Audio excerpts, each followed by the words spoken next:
मुंबई गोवा महामार्गाचं काम जोपर्यंत 100% पूर्ण होत नाही तोपर्यंत टोल आकारला जाऊ नये अशी विनंती आणि निवेदन नितीन गडकरी यांच्याकडे करण्यात आलंय।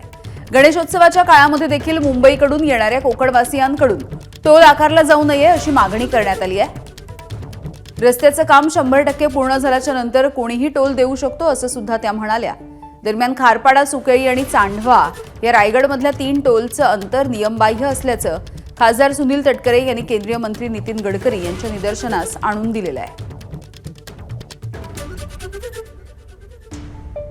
सुकळीचा जो टोल आहे तो 82 जो एक मर्यादा किलोमीटरची असते की टोल किती अंतरावर असावे, तर त्या अंतराच्या याच्यामध्ये तो टोल बसत नसल्यामुळे तो सुरू करण्यात येऊच नाही, कधीच नाही।